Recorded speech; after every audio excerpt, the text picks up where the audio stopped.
Hello, everyone. Thank you for joining us tonight for another stay-at-home lecture sponsored by the Society for the History of Medicine and the Health Professions.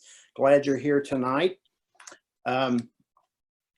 We'll be starting here in just a few seconds, but I want to thank you again for being here with me, for joining us. Again, this is our 8th presentation that we've done in this series. We have 3 more to go. I'm Tim Nutt, Director of the Historical Research Center, which is the Archives Department of the UAMS Library. We are the only archives in the state whose main collecting priority is focused on the history of medicine and the health sciences. We were established in 1978 and are home to artifacts of all sorts, as well as rare books, photographs, and archival collections. We collect all types of materials dealing with or documenting the history of the health sciences in Arkansas.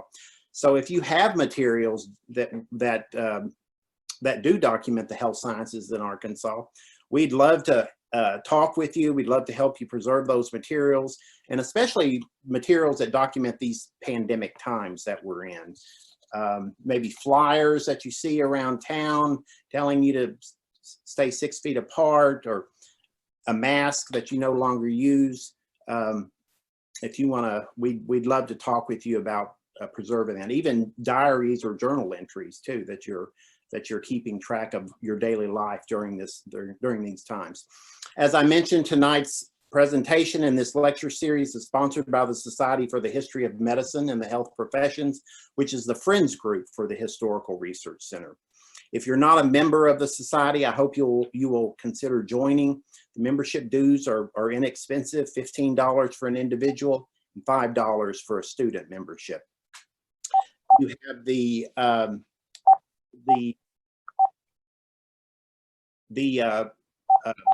website on your screen if you'd like to join, and if you want to just go ahead and pay without going to the website, you can just go to paypal.me/shmhp.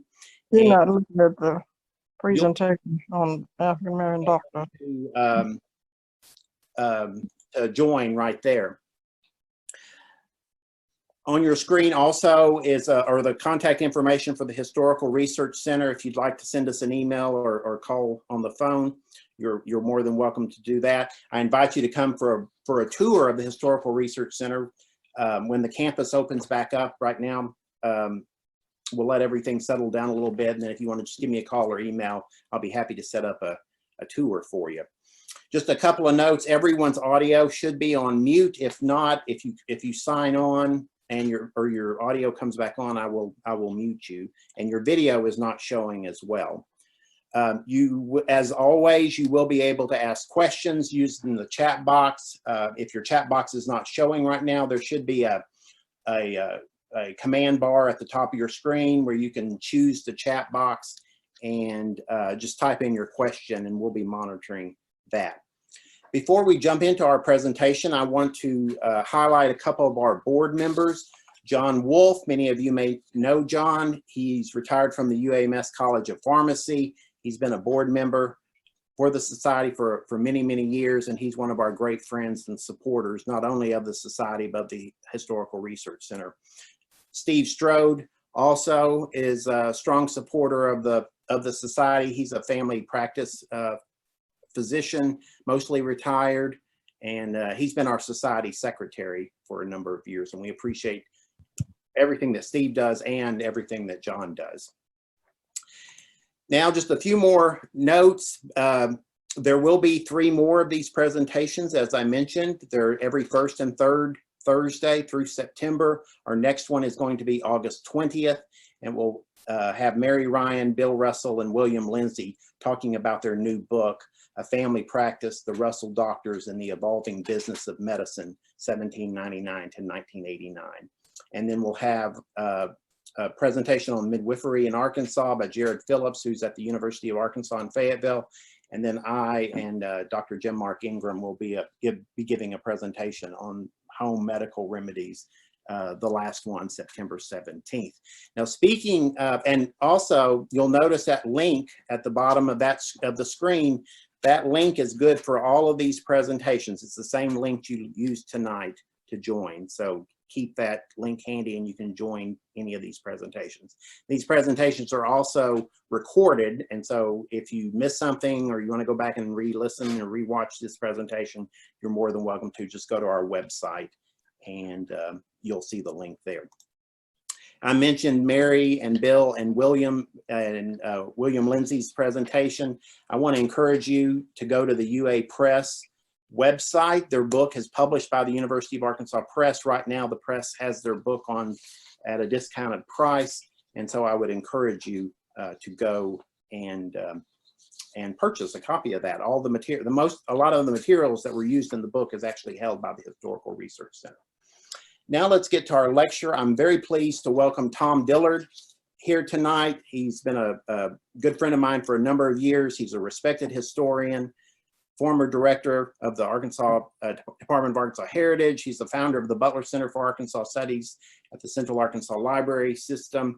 And he's also was the founder of the Encyclopedia of Arkansas, the online resource tool. He's also a former head of special collections, and he's a regular columnist for the Arkansas Democrat-Gazette. So I'm going to turn it over to Tom. And as I said, if you have any questions, feel free to use the chat box. Tom?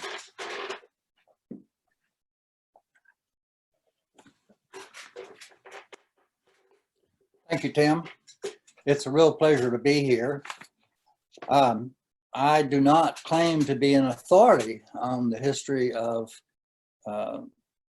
Black medical practices in Arkansas, but it's a topic that's interested me for a long time, and I've collected material on it, and I've read up quite a bit through the years, and it's really quite a remarkable story to share with you tonight.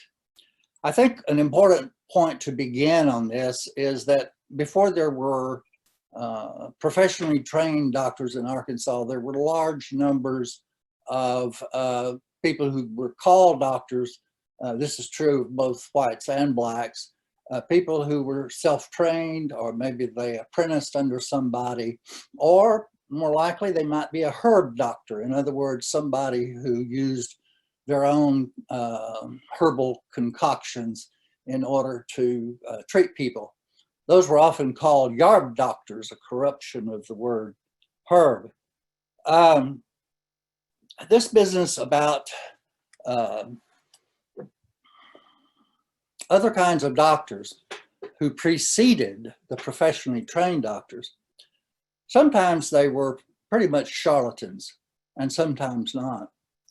Dr. L.A. Johnson of Lake Village, Arkansas, was highlighted by the publication of the American Medical Association in 1921 called Nostrums and Quackery.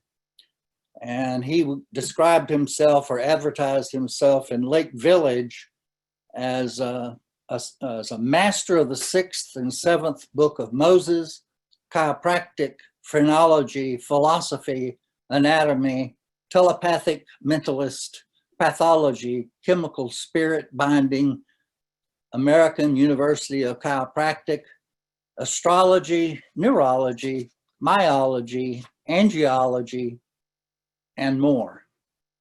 Those kinds of folks actually attracted a lot of patients, people who are desperate. Remember, there were not large numbers of medical facilities for African Americans in Arkansas up really until the 1960s and 70s. So people fell back on home remedies.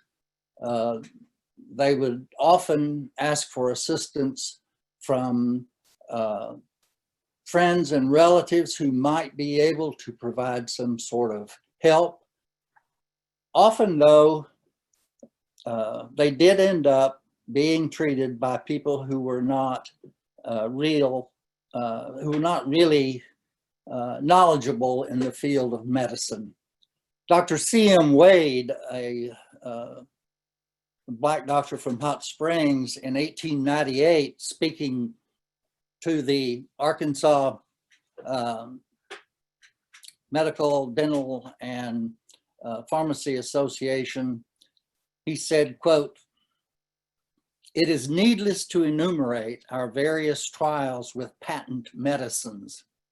Suffice to say, brethren," speaking to the other doctors, "that we have all been robbed of hard-earned fame by a battle of some quack nostrum, which was given by a friend, just as we were beginning to succeed in overcoming some obstinate malady by a scientific, persistent application of our best knowledge and energies." Well, certainly I think it's quite understandable that people would fall for that. Certainly a tendency that people fall victim to this very day, as we've seen on the national level in recent months. Change came with the development of professional training opportunities for people who wanted to be professionally trained in the medical field.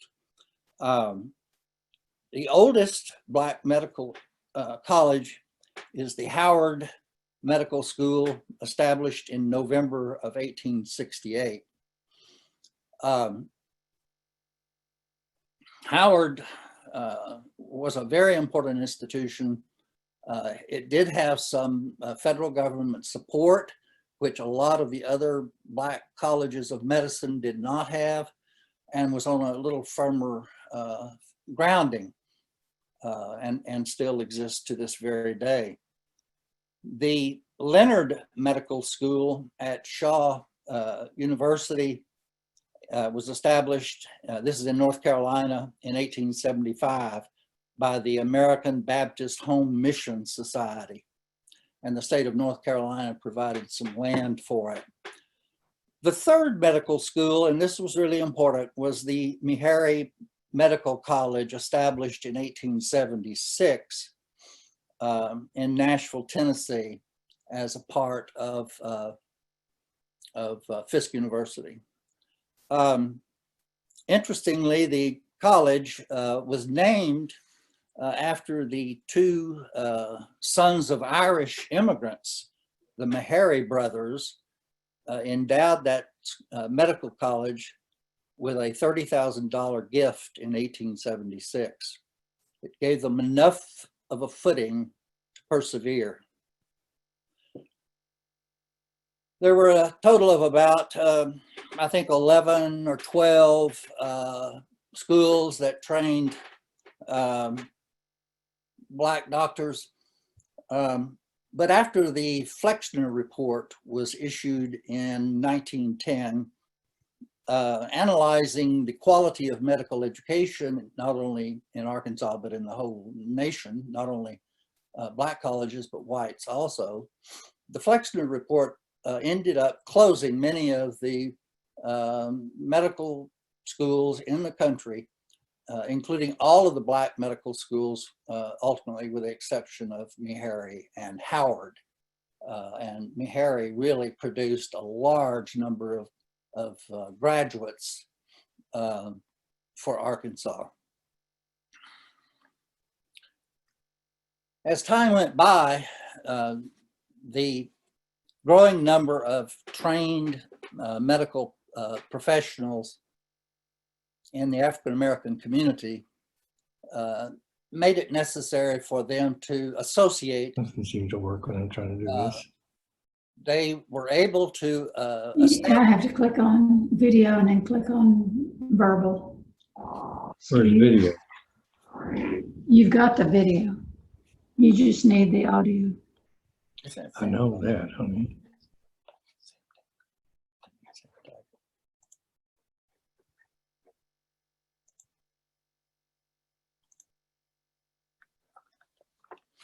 Excuse the interruption.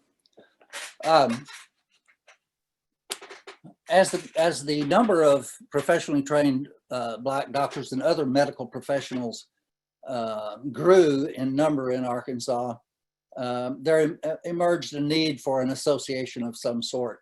The Arkansas State Medical Association would not accept Black doctors, And so in 1893, they established the Arkansas Medical, Dental, and Pharmaceutical Association, which I think still exists to this day, although the formerly segregated institutions are all integrated today. In this image, you see a couple of the important people who were involved in organizing the Pulaski County affiliate of the state association, Dr. J.G. Thornton and Dr. G.W.S. Ish. I'll be talking more about them in just a minute.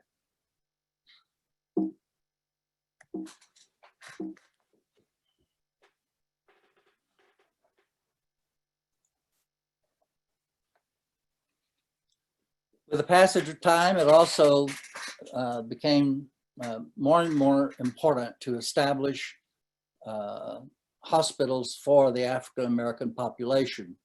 Most hospitals were not available to Black Arkansans, and so it became important to establish them to fill a void which should have been established, which they should not have had to do. The establishment of Bush Memorial Hospital in 1918 was an important development. Named after the Bush family, it was an important place for treatment for several years. The Great Southern Fraternal Hospital was established in 1919.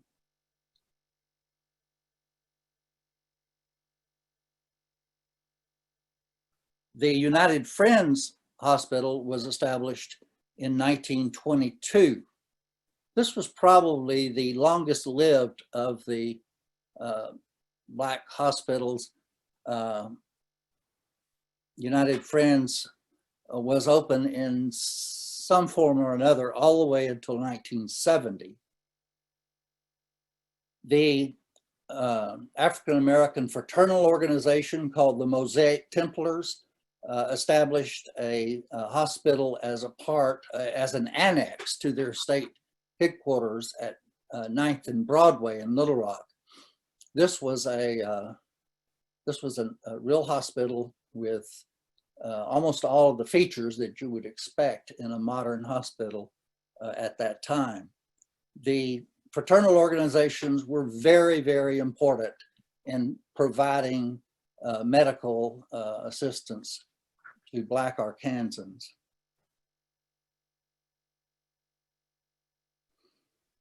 In Pine Bluff,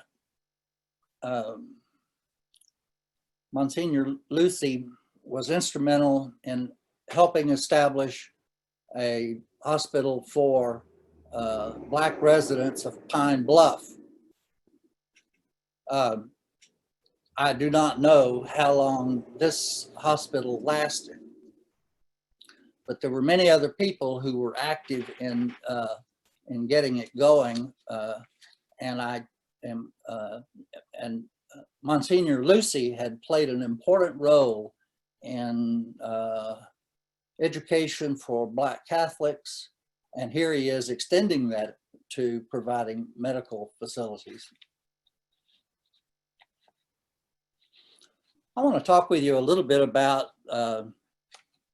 who some of these early practitioners were. This is one of my favorite, D.B. Gaines.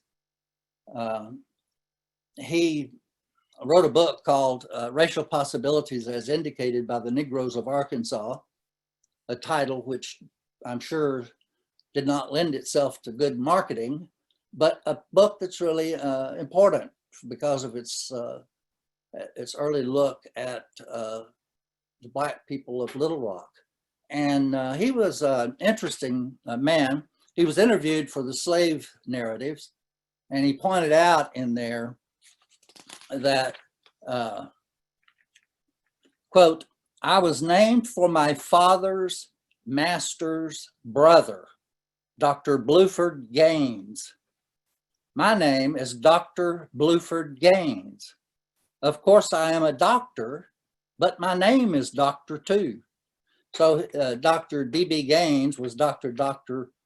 Bluford B. Gaines. And he played a really important role in Black society and Black history of Pulaski County and Little Rock, and at the state level to some degree.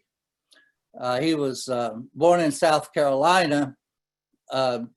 He graduated from Philander Smith College, and he had taught in the public schools before he went to medical school at Meharry, which he graduated from in 1896. He became a Baptist minister in 1900, and he pastored one of the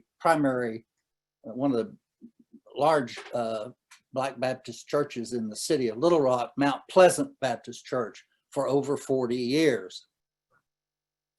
If you look into the history of African Americans in Arkansas, you will see the name D.B. Gaines in the newspapers quite often, because he was active on several different levels, not just medical, but also literary, political, and so on. An interesting man. Another very interesting man was Dr. G.W. Hayman. He was born in Arkansas. He too went to Meharry Medical College. He was quite erudite, gave papers quite often. He was very politically involved. He was a foot soldier in the battle within the state Republican Party between the segregationist lily whites, as they were called, and the black and tans. And that all came to a head in 1920. And G.W. Hayman was one of the people who fought hard to keep the Black vote relevant in Arkansas. Served on the pension board. He established the Little Rock Colored Infirmary in 1913. Dr. George William Stanley Ish was born in 1883 in Little Rock, the son of a prominent educator. He practiced medicine for over 50 years. He attended Talladega College, from which he graduated in 1903. Then he took a second bachelor's degree at Yale University in 1905. And then he took his medical degree at Harvard Medical School in 1909. He helped found Bush Memorial Hospital in 1918, which I mentioned to you a few minutes ago. He was an adjunct professor at Philander Smith College for over 30 years. He served on the board of the McRae Sanatorium for Black patients with tuberculosis. He was the chief medical examiner for the United Friends of America Hospital in Little Rock, which I mentioned to you was such a long-lived institution.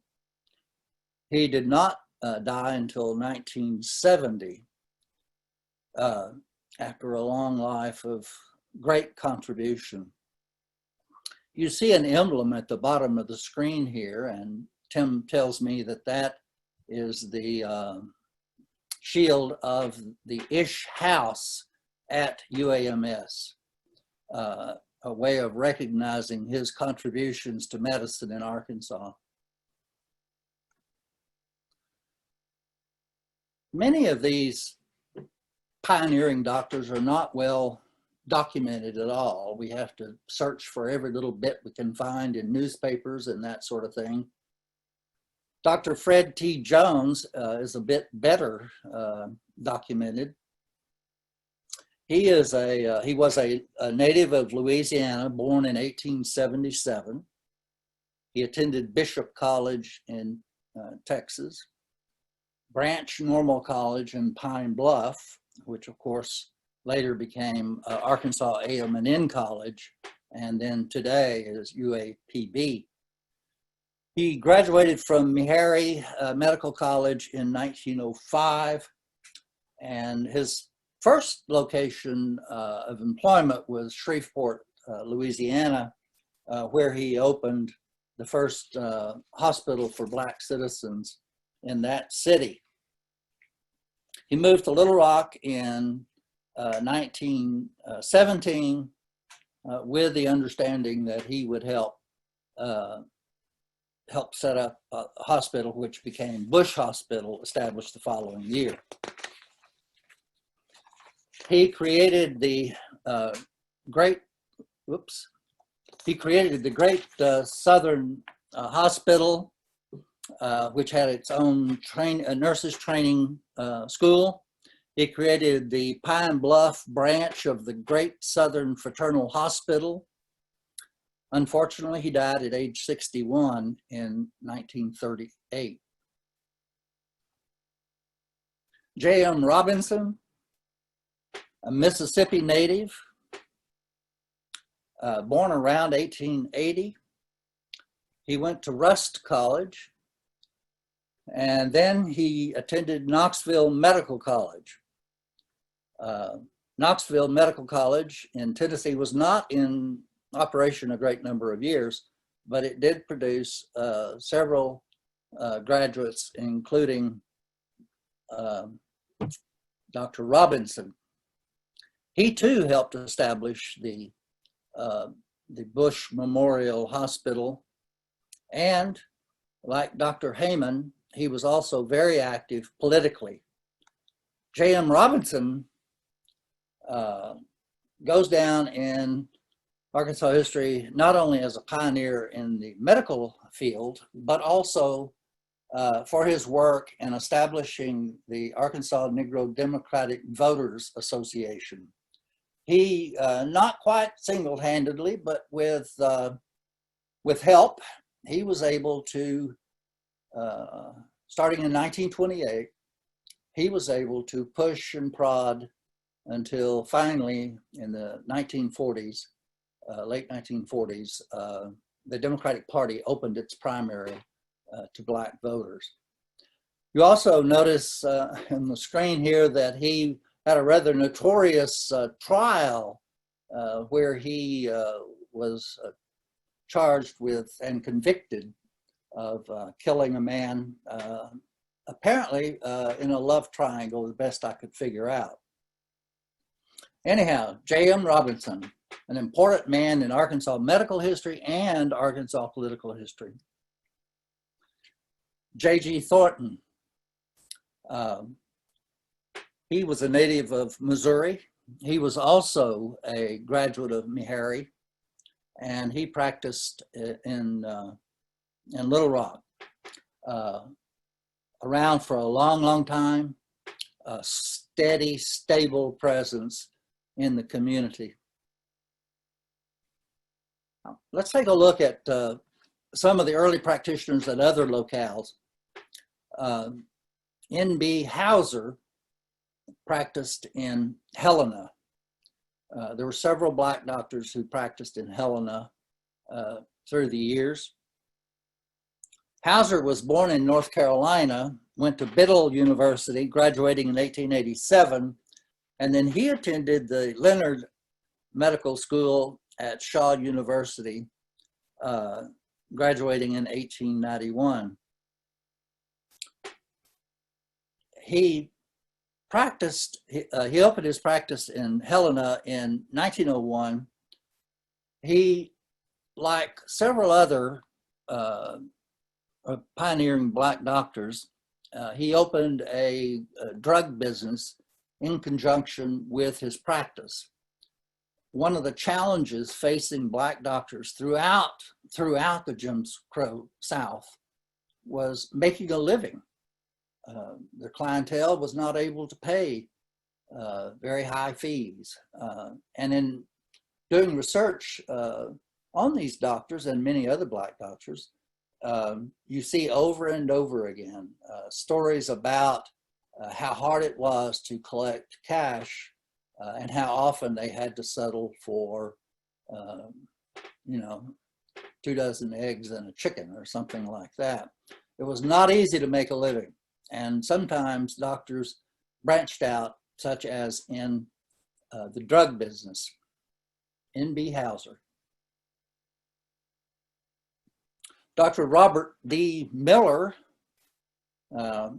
graduated from Howard University.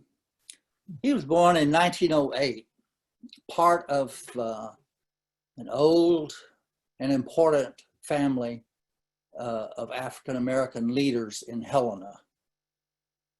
His grandfather had been a successful businessman, as was his father, several other members of the family.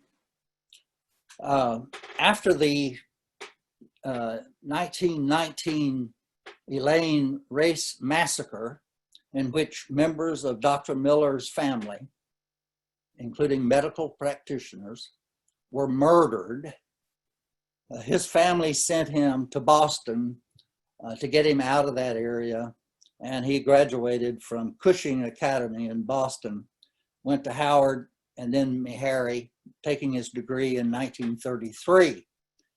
He was the son of another Dr. Robert D. Miller. He has a son named Dr. Robert Dan Miller, Jr., who later became mayor of Helena. And Dr. Miller's grandson is a federal judge today, Federal Judge Brian S. Miller. An important family in Arkansas history in general, and Phillips County, and certainly the important leader in the Black community in our state. R.A. Williams also practiced in Helena, but not for a whole long time because he went on to bigger and better things. He was born in 1879 in Forest City, Arkansas, which at that time was a very new city. He graduated from Danville Industrial High School in Danville, Virginia. And then he went to Arkansas Baptist College in Little Rock. He was the first graduate of the academic department at Arkansas Baptist College, coming in 1896. He was a grocer for a time in Forest City, and then he went to medical school at Meharry, graduating in 1902. After practicing in Helena for a time, he helped establish the Royal Circle of Friends, a fraternal organization, and by 1915, it was so successful that Dr. Williams moved to Chicago to oversee the Royal Circle, which had become a national organization with chapters all over the country. These organizations, these fraternal organizations, were very, very important, in part because they provided burial policies for their members. And that was important to people, to be able to bury their dead in an appropriate sort of way. Dr. Barabin, J.H. Barabin of Marianna, born in 1874 in Louisiana. He graduated from Gilbert Academy in that school, in that state, and then attended Fisk, which he graduated from with honors in 1900. And then he attended Illinois Medical College, which I understand is today a part of Northwestern University Medical School. Anyhow, he ended up establishing a practice in Marianna, was very successful, and he did what a large number of Black physicians and also other Black professionals. He invested in real estate. It was an area in which people could invest their money in ways that seemed safer than many others.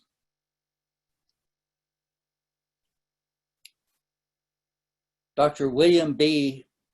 Black from Newport was the son of a prominent and wealthy planter in Jackson County named Pickens Black. Pickens Black was not only successful, he even had, I think he even had his own airplane, a very prosperous farmer. William B. Black went to Philander Smith College and then to Meharry, graduating in 1917. He practiced in Little Rock from 1917 to 1927. I don't know if the 1927 race riot in Little Rock, which was a horribly violent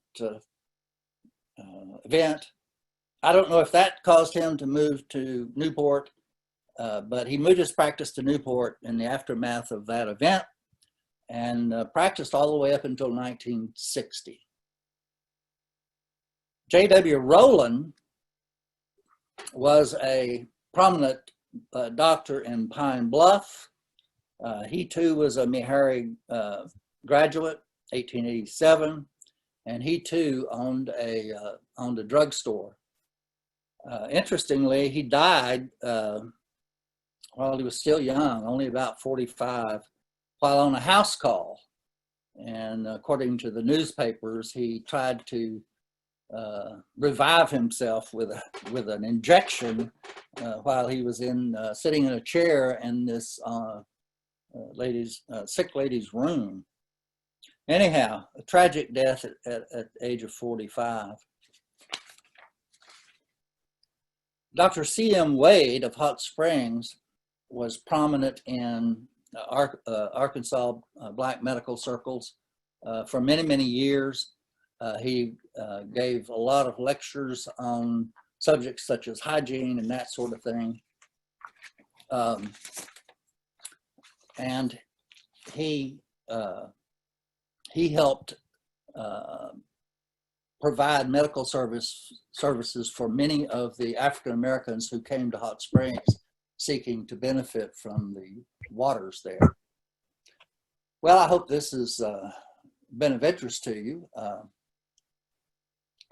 I want to also mention some of the more recent folks whom I can't go into any detail on, but everybody knows of Dr. Edith Irby Jones, a wonderful person whom I had the pleasure of getting to know when I was at the University of Arkansas. Also, Dr. Raymond Miller. I have the pleasure of knowing his widow, Clarice Miller, one of my favorite people in this world. He was, I believe, the first African-American doctor to have an integrated practice. Dr. Samuel Kuntz there in the middle was a pioneer in the field of kidney transplants. I believe, if I'm not mistaken, he was a great promoter in addition to being a medical pioneer. I think he performed perhaps one of his operations on live television, which was quite amazing. We could go ahead and talk about many, many other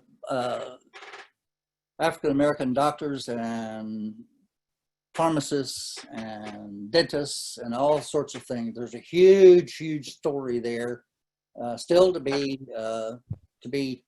told. I would like, though, to mention one source that I think would interest, that people interested in this subject would find of value. And that is a book titled Black Physicians in the Jim Crow South by Thomas Ward, Jr. And I'm pleased to say and proud to say that it was published by the University of Arkansas Press. It's a substantial 370-page hardbound book, and it is full of fascinating stories about the development of the Black medical infrastructure in the Jim Crow South, including Arkansas.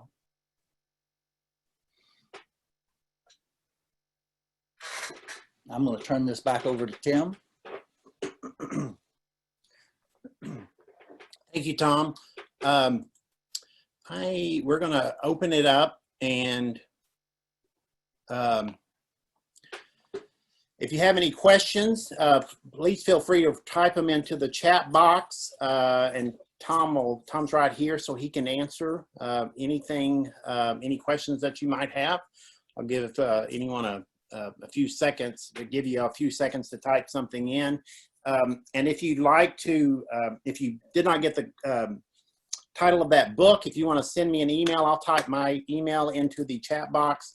And if you need any more information about the book or how to get in touch with Tom or anything like that, just let me know, and I'll send you the information. We have a question about where did Black nurses get their training in Arkansas?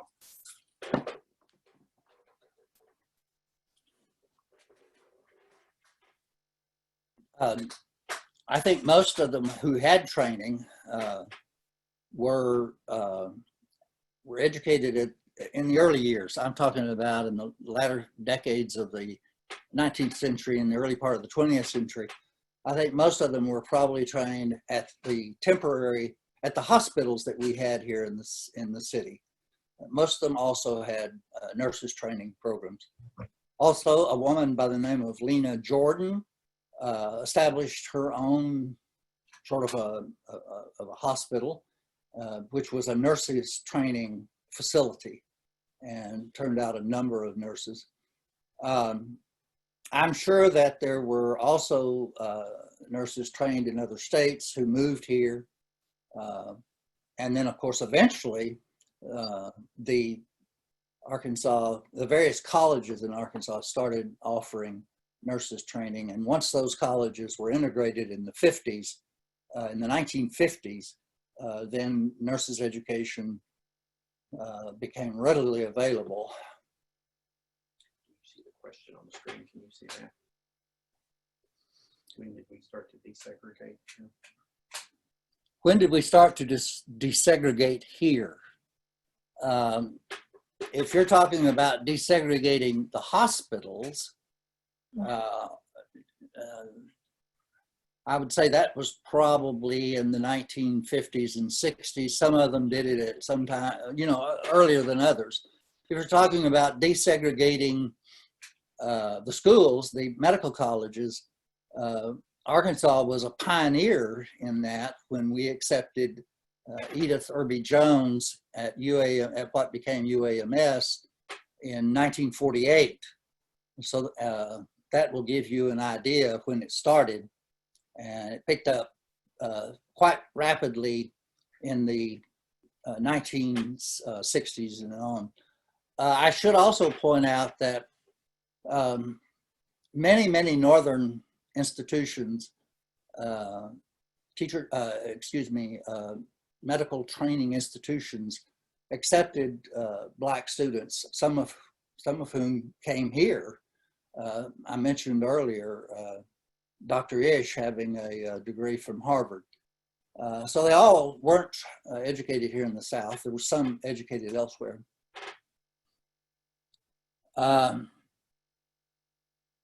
Please send books names, and I think Tim will follow up with you on that. Was there a Dr. Roughton here in the Little Rock area? And the answer to that question is yes. I came across that name. I did not choose him to write at any length on, but yes, that name did surface in my reading. You see the question from Jerry, were there any Black doctors in Northwest Arkansas? Were there any Black doctors in Northwest Arkansas? I am not, I'm sure there were. I don't know at what point they reached medically trained, professionally trained Black doctors reached there. I just don't know. Probably Fort Smith would certainly have had Black doctors, but I don't know at what stage. I don't know about Fayetteville either. Keep in mind, there were lots of Black midwives, large numbers of Black midwives. Sometimes they catered to white patients as well as Black. And I think that it's easy to dismiss people who were practicing, who maybe did not have access to formal training.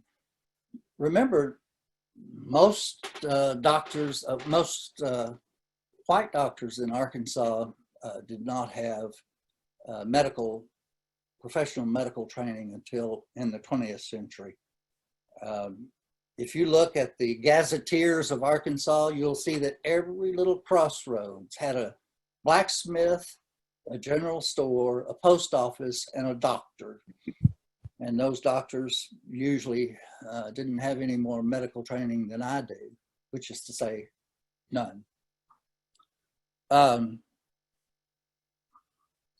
than the doctors trained in the medical colleges, who else took the role as healers? Well, I think I've mentioned some informally trained people. I think I've already discussed that to some degree, certainly Black midwives. See the question about early physicians. Where did these early physicians have surgical training? Did these early physicians have surgical training? The answer is that those who went to Meharry and Howard certainly did. They also had hospitals associated with them. Those two facilities did.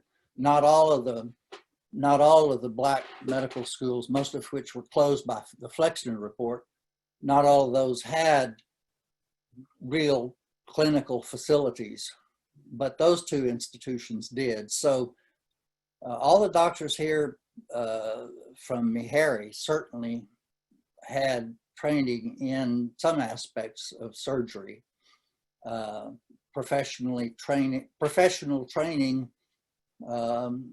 typical of that time.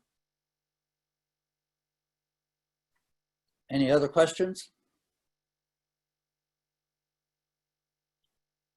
If not, There's one more you see it come up. Were there any ethnic healers and traditional drugs? were there any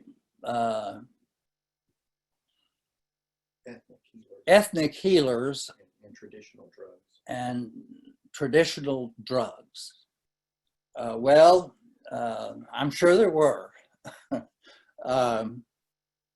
There would have been, there would have probably been some people in ethnic groups who did provide medical services. And certainly we know that, that large numbers of drugs in the sense of traditional herbal solutions were practiced. I remember reading that comfrey was recommended because it gave you a feeling of carrying on, the wherewithal to carry on. Yeah, there were people who practiced non-traditional. There were also large numbers of Black practitioners who were accused of being voodoo doctors. We saw that quite frequently in newspaper accounts. One last question, are there records of Black doctors' surgical cases? The question is, are there records of their surgical cases? And I would assume that would not be the case. I don't know of any agency that would have collected that information. I don't, Of course, if there were malpractice cases, perhaps those would be documented in court records, but I can tell you that I know the Pulaski County record situation well enough to assure you that they have not survived, even if they did exist. So I'm afraid we don't really have very much documentation on the actual practices themselves. Thank you very much. It's been a real pleasure to be here. I'm going to turn it back over to Tim Nutt. Thank you, Tom. I'm going to type in, I think someone wanted the title of the book, so I'm going to type the title of the book into the chat screen. And just as I'm doing that, I want to remind you about the next stay-at-home lecture. It's going to be on August 20th, and Mary Ryan, Bill Russell, and William Lindsay will be talking about their book, The Russell Family. And so if there aren't any other questions, we're going to close it down for tonight. Thank you all for coming, and we will see you next time. Thank y'all very much.